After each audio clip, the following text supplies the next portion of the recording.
We're joined by Jordany from Commerzbank. Jordany, welcome. Hi, nice to be here. You've been leading AI and automation initiatives at Commerzbank for nearly 2 years now.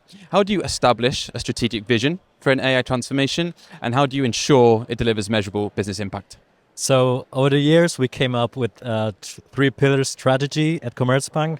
So basically, we look at the AI strategy, as I mentioned, but we also take into account the governance part of it and also AI literacy, what we call. So when it comes to the vision, I think the most important thing is to align to our overarching business goals. So every time you set out a new AI initiative, we look to create value that contributes to the overarching strategy. So that's the first step we take. And then I think the second most important thing is to make our vision future-proof, which basically means to come up with scalable solutions. So because the market is growing and it's shifting quite quickly, we look out to provide a scalable solution, a flexible solution in order to be set for the future.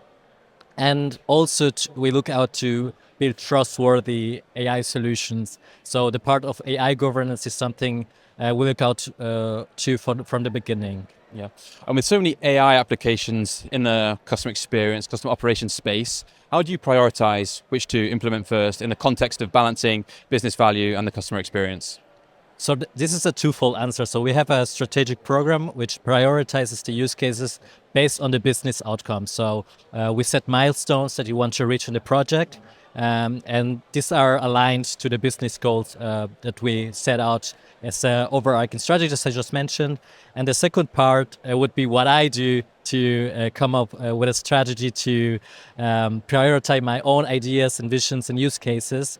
And I think the best approach I take is to evaluate the impact and the feasibility. So we have use cases that I deem as having high impact and also high feasibility. Those are the ones I like to focus on and start with. But then you can imagine there's use cases with high impact and low feasibility. So basically the ones we invest in, the ones for the future, or we have a lookout to. And also the other thing is low impact and high visibility. Those are the quick wins I also love doing, because whenever you have a small success use case or a little component that can drive success, it contributes to engagement, and it basically builds a momentum across the organization, and then you have something to show for stakeholders to be, oh, great, this works well. Yeah, that's great. And AI transformation in the banking sector obviously comes with myriad challenges, regulatory constraints, talent gaps, legacy technology, etc.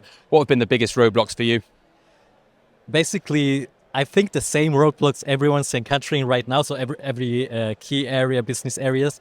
So the first one would be coming up with talent. So hiring AI talent, because the market is quite competitive. So as AI solutions grow, it's increasingly difficult to find the right people. But we mitigate this by coming up with partnerships such as Google or even Microsoft. And they provide us with expertise in order for our use cases to be successful. And I think a second one would be data silos, or the data structure as such, because we're lucky that we have a good basis at Commerzbank, but it's not structured in a way that AI can be as efficient as possible. So that's something we want to look at in the future. So how do you set out your data in order for your AI use cases to be successful using this data, right? Every time you introduce a new solution, a customer-based solution, then you have this kind of fearful reaction to it. So it's fear of the unknown, fear of losing jobs, etc. So we try to combat this with engaging any stakeholders as early as possible, so that the fear factor goes away and we work together to build the use cases from the beginning. And your work emphasizes proactive and personalized customer engagement. How do you build AI solutions that anticipate customer needs while maintaining trust and the human element of customer service interactions? So the first thing we did was to analyze our telephonic conversations before we introduced the chatbot, for example. So it comes down to analyzing what our customer needs are and integrating those analysis results into the solution. So, for example, for a chatbot, we began with a small use case, which was tailored to the customer needs, right? So this is the first essential step.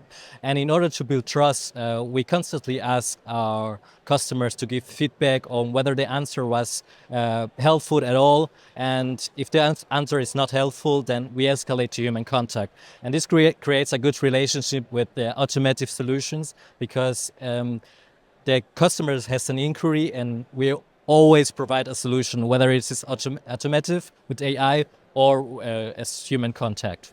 Yeah. And looking ahead, Jordany, over the next 12 months or so, what AI innovations excite or intrigue you the most? I think we are in the agentic AI era. I think everyone's talking about it. This is one of the most intriguing things. So I'm looking out at this technology in order to make more actionable AI solutions, because right now at Commerzbank we have solutions that provide good information and are working quite well doing this. What I want to build use cases that are able to come up with the solution themselves, so end-to-end processes, API calls, etc. So I'm pretty excited about the agentic AI era, because we're going to come to a place where the customer has a need and it's solved directly by the AI solution. Jordany, great insights. Thank you so much for stopping by. Thank you as well.